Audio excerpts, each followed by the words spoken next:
Hey guys, welcome to this tutorial. My name's Atimster. Today I'm going to be showing you how to add 2D filters to your games in the Blender game engine. So in this tutorial I'm going to be showing you how to add 4 different types of 2D filters to make your games look nice. These filters include depth of field, SSAO, FXAA, and a simple bloom script, which makes bright things like this fire in the background here glow a little bit. So I'm going to be adding those 4 filters to this nature scene. So yeah, without further ado, let's get started. So right here I have my file that I'm going to be using. This is the raw file without any 2D filters on it currently. If you don't have this file and want to go ahead and get it, there'll be a download link in the description.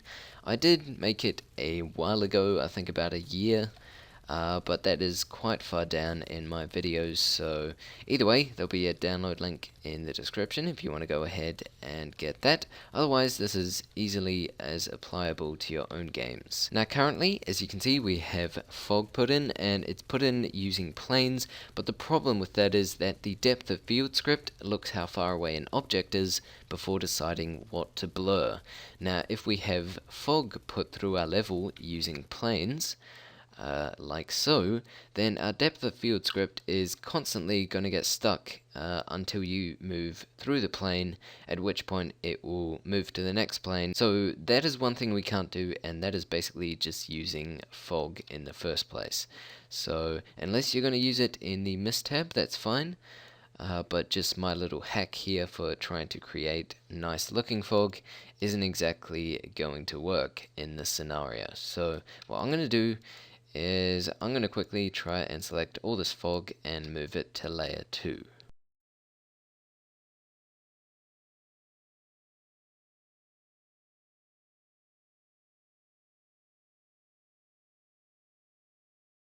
So as you can see, that is most of the fog gone. One more piece here.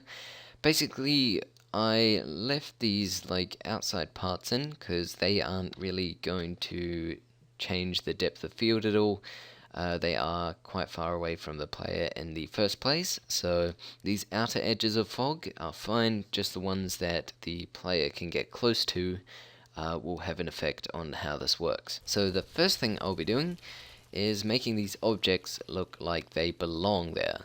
And to do that, we're going to be using an SSAO script. Now, for those of you that don't know, SSAO is basically a 2D filter for ambient occlusion that puts ambient occlusion behind all your objects in your scene. So, for example, these plants here, it will put shadows underneath them between the ground and the plant itself. So basically almost drawing dark lines around the object. And yeah, it makes it look like it fits in a whole lot and makes it look a little bit more realistic. It will also do it for these like almost blocks over here, and it will make them fit in a bit better with the background as well. So that's our first script that we're going to add. So before we do, over here, change it to text editor. Currently I have a quick mouse script set up, so we're going to have to create a new text block, and we'll just name it SSAO, like that. And down in the description will be a link to this script as well as all the other ones, and then what you want to do is copy that script and paste it in here. So I'm going to paste in my script like so. What we're going to be doing is first of all adding in this filter before we go into the properties here. So I'm going to go on my camera here, select my camera, and then here what I'm going to do is add a filter 2D and move it up the top here. I'm going to choose custom filter, and in here I'm going to choose SSAO. Now pass number we can leave on 0 because we only have one script. However, when we add more scripts we need to turn this pass number up. So now if we look at our objects, we can almost see how this is working. If you look at the leaf right here, there's almost a dark outline around it. So you can almost see that it's working. It's not very obvious at all, so what I'm going to do is get rid of this. And in our script here, what I'm going to do is scroll down, and under this boolean only AO, I'm going to set it to true. Okay, Oh, true. So this means we will only be able to see the ambient occlusion and no color. And we can look around, hardly see anything, but basically we can see what it's doing in here. We have our ambient occlusion. If we get close to some plants here, we can see how it's putting a almost black outline behind it as we get close to it. However, we still need to tweak it to match our settings. So first of all, let's down here turn that back to false. And then on our camera, what we need to do is in the camera settings, we'll have a look. The clipping we've set to 0.1 and end at 1000. So 1000's probably a bit much, so I might turn that down to 100. And this clipping here will turn up to 0.5. This means also in here, this Z near, that's this value here for clipping, so instead of 0.3 it's 0.5, and instead of 40 it's 100, so 100, like that. Okay, also down here, the AO sample count. This is basically how smooth or how rounded off your ambient occlusion looks. So I might be able to, if I add a cube here, so Shift A, or even just a complex shape like a monkey, and I move it over to where my player is, like so. Okay, move it over, press numpad 0, press P, and then we look at our monkey here. As you can see on his eyebrow on the top here, you can see there's lots and lots of dark layers like pasted on top of each other. The closer you get, the more condensed they get, but if you get further away, you can see they almost flare out and don't look too good. So that basically is the resolution of the ambient occlusion. I'll double that, turn it to 32, so we can see what the difference is. So now if I press P, go down, go over to the monkey, and as you can see, there are a lot more samples around the monkey and around where the dark shading should be. That also means that it is a little bit more rounded off. It also matches the shape of the monkey a bit better, but it is still sticking out quite a fair amount, which you might not like. So what we have to do is to go back in the settings here. This leads us onto the next setting, which is the radius. So if we turn that down to maybe 2, press P, and have a look here, you can see it's a lot more subtle. It's been toned down a little bit. Again, you could turn that down to 1, but the lower you turn it, the less recognizable it is, and if you're setting it to maybe 0.5 or something, there's probably no point of having the filter in the first place. There is a lot more settings to tweak, like if you want to add mist and stuff like that. There is one problem if you set this to false and press P. What that basically is going to have to do is, yeah, you can see it from here, but it looks really, really good, but what it's basically doing is calculating this for all the objects. While it does look awesome, there is one problem, and that is performance. If you don't have a very fast running computer, or the person that wants to play your game doesn't have a fast running computer, then this is going to be a big problem if you want to add more than one filter. So again, maybe you want to turn up the mist, so maybe if you want to turn it up to 20 or something. But then you also have to set this up here to true, and basically what that will do is it will add the SSAO effect to objects that are 20 Blender units away from you, instead of 100 or whatever. So that will optimize the performance a little bit more than it did previously. To make this effect almost unnoticeable, what you can also do is go into the world settings, use the mist option right here, and just use the same settings that you have here. So the start at 0, so set that to 0 here, and the depth, we'll just set that to 20. Okay, so you can match these settings here, and then that will match your AO. Okay, so that is the SSAO script done. The next thing we're going to do is we're going to add our bloom script. The most noticeable effect for this is the fire in the background, so it will blow that out a little bit and make it look a little softer. So what I'm going to do is over here, create new text block. I'm going to call this bloom.py. And then I'm going to copy my script and I'm going to paste it in, like so. Now this script is a lot smaller than the others, only 37 lines. I think it is also made by Martinoptis, and this is different to all the other Bloom scripts, because this script only blurs the brighter values. As you'll notice from many other blur scripts, they blur everything entirely, completely. So they'll blur all the dark values, they'll blur all the bright values, and they'll mix them all together, and your image will look very dirty. This is why I like this Bloom script here, because it only makes the bright values blur out a bit more, as they realistically would. So the first thing I'm going to do is over here, the kernel size on 8 is very large. So I'm going to turn it down to 5. Then I'm going to apply this to my camera. So over here, select my camera, add a 2D filter, and move it up here. Then over here, add a custom filter, and down here, we're going to select bloom. And we already have a pass number at 0, so this one has to be 1.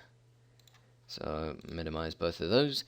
And now if we press number at 0 and press P, we'll now have our bloom script applied. As you can see, the text in front of the camera at the moment is having the bloom effect applied to it, and that is because the values are very bright. I guess they're pure white, so that's why they have the effect added to them. So that's the bloom script done.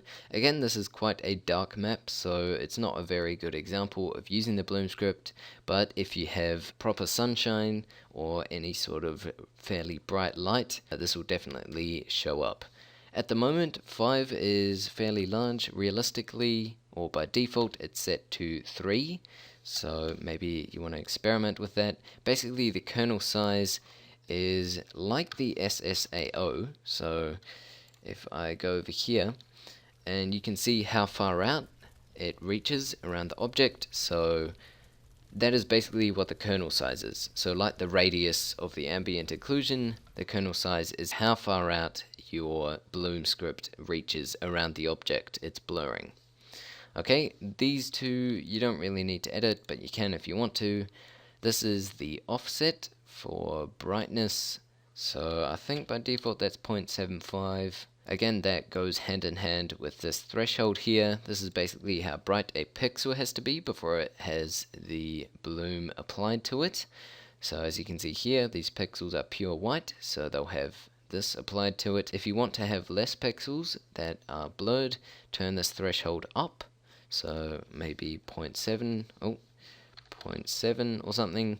But otherwise, if you want to have more things with blur, then obviously turn it down, and then more things will glow. Now the next thing I'm going to do is add in my FXAA script. So here I'm going to go create new text block, and in here I'm going to type in FXAA.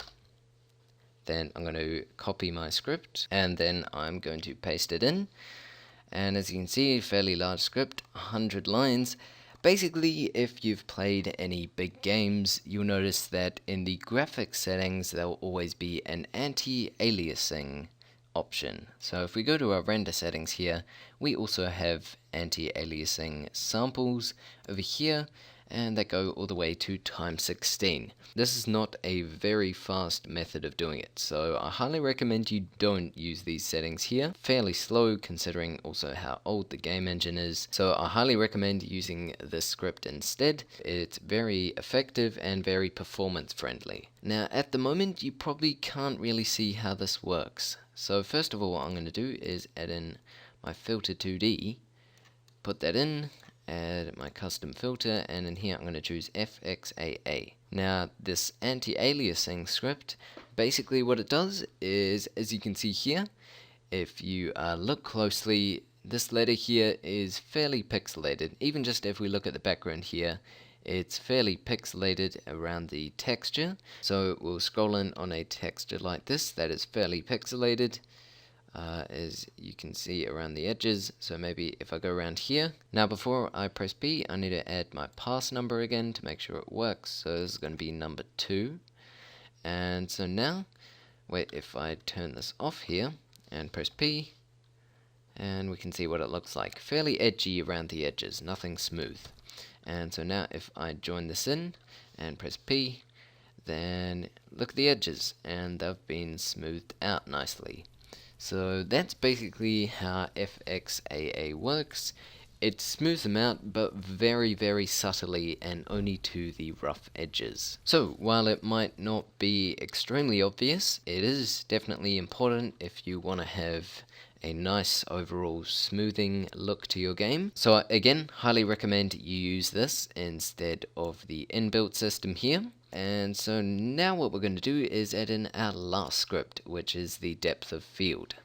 So what we're going to do here is add our filter 2D, put this at number 4, set it to the first one, set this to custom filter, and then in here we'll click create new text block. And then what we're going to do in here is type in depth of field, or just DOF, and then down in the description will be a link to the script. So I have to go ahead and copy that, okay, and paste it in like so. And so this is a really long script, 340 lines.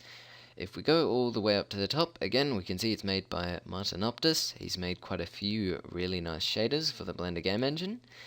Currently, it's on 2.4. If you go onto his blog, there is from version 2.1 all the way to 2.4, and they all have varying differences. As you can see here, he's updated what he's changed as each one goes on.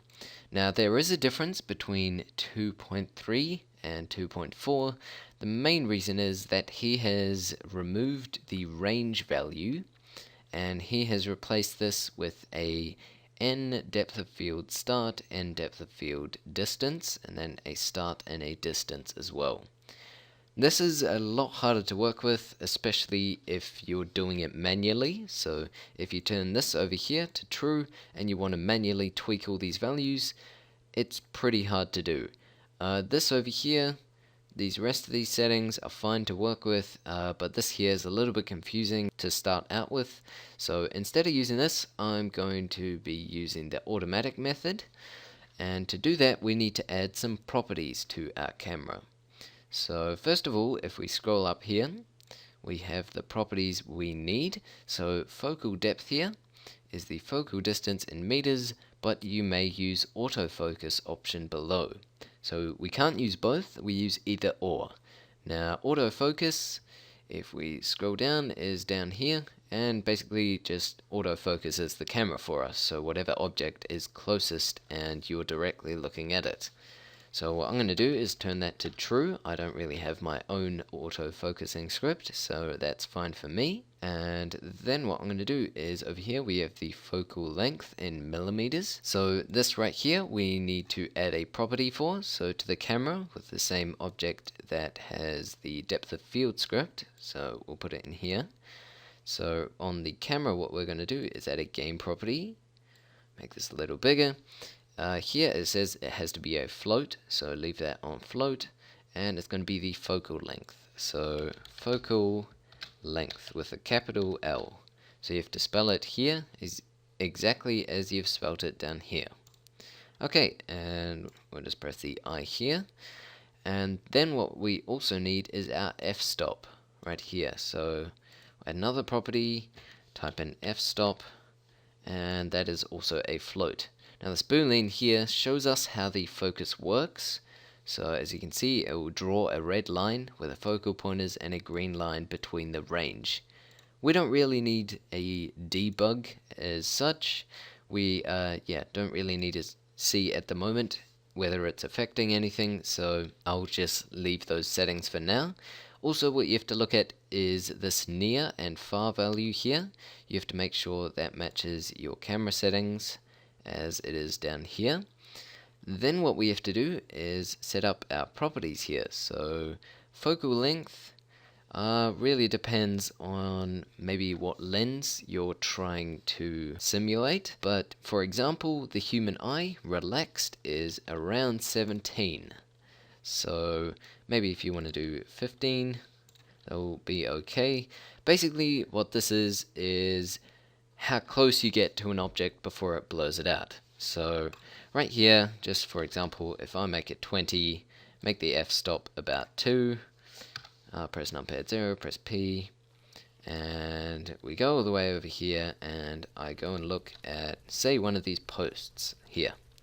And as you can see, I can't focus on the whole thing. I can look at the back, maybe, and I can maybe look at the front, but I can't look at both. Either one gets blurred out before I can look at the whole thing. And that's basically what the focal length is. It's basically how far away from the camera you'll be able to see stuff before it blurs out. So what we're going to do is turn that back down to 17, like the human eye, and actually I might turn that down to 15. And so now if we press P and go back over to our trusty pole here, you can now see that the whole thing is displayed instead of just the front or the back. And even if we do sort of slip in and out of focus, the majority of it can still be seen. This is also again affected by the focal length and also the f-stop. If you put this f-stop really high, it will blur stuff less, I guess, but I'm just going to keep it down at either 2. So that is most of that done. Now there are a whole bunch of settings down here which you can tweak. There's some samples here which we can turn up. That's basically how nice the blurring around the objects looks. So if I press P now, the blurring, as you can see, around the monkey looks a lot smoother, a lot nicer as well. These values here you don't need to touch unless you want to set this to true and muck around with them. The autofocus and these 2 values here do the rest for us, so we don't really need to muck around with those. This circle of confusion is, I'm thinking to, yeah, as it says here, imitate film. If you're into your sort of film grain and making it super realistic, I guess you could use this, but again, doesn't really affect how the script works.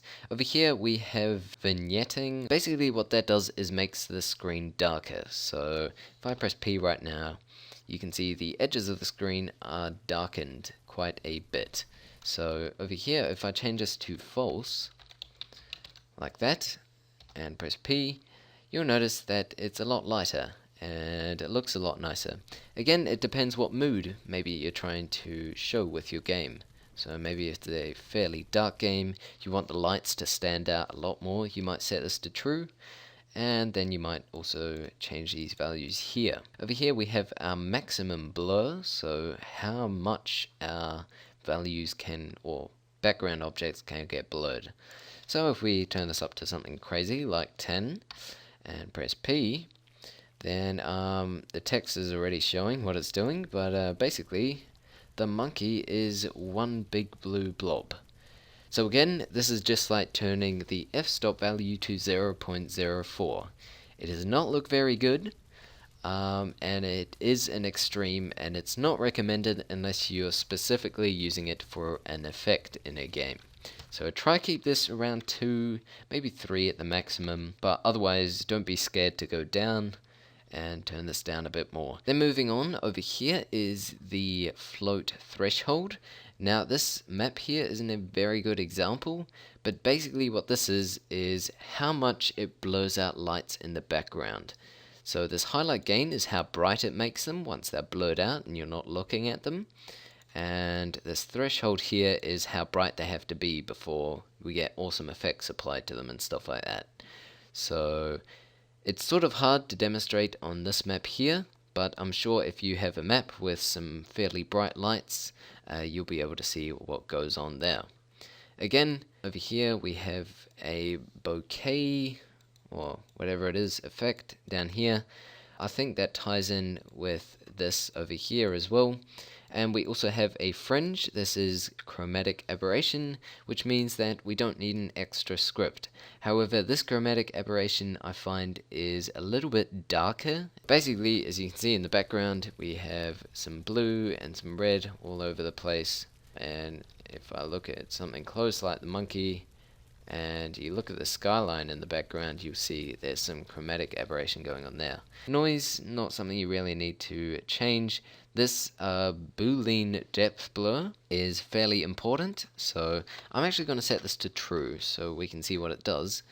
And basically what this does is it will blur not only one object, but it will also blur, say, half of that object. So if I want to just focus on this eyeball here, that ear in the background is from the monkey, it's going to get blurred out. So instead of the whole monkey being in focus, it actually calculates a depth from how far away from the camera it is, and then applies the blur on top of the object, to add a even nicer effect. So down here we have a experimental part, and you have to basically put your samples and rings at 4 or above, and then we have a pentagon shape, and we have feathering for it. So on Blender Artist, where you can get the files from and the various scripts, he's basically taken screenshots to show what each setting does. So here, gain at 0, threshold at 0.7, gain at 100, and you can see the different settings he's been using. So this is the chromatic aberration going, and down here we have our strange pentagon settings going. So basically what that does, as you can see, it adds a almost artifact of a pentagon instead of a circle like that. So that's maybe something you want, you can go ahead and do that. But this link will be down in the description if you want to go ahead and have a look at it. So, yeah, that is about it. That's how to add 2D filters in the Blender game engine and what each of the filters does. Now, there's a whole bunch of other filters that you can also add, but again, what you have to remember is the more filters you add, the more stress you're putting on the GPU. So, yeah, that is about it. That's how to add 2D filters to your games in the Blender game engine. If your file didn't work out or something went wrong with it, you can go ahead and leave a comment down under the video and I'll try to help you out. Otherwise, there'll be a download link for this file right here if you want to go ahead and get it. There'll be a starting version with no filters and a ending version with filters if you want to go ahead and get either or. There'll also be the links to all of these different scripts here, as well as some others like the Blender Artist page. So this was a fairly lengthy tutorial, but I hope you guys enjoyed it. If you did, be sure to leave a like, comment or share. If you enjoy what you're watching, be sure to subscribe. But otherwise, again, hope you enjoyed it, have an awesome week, and I'll see you guys in the next video.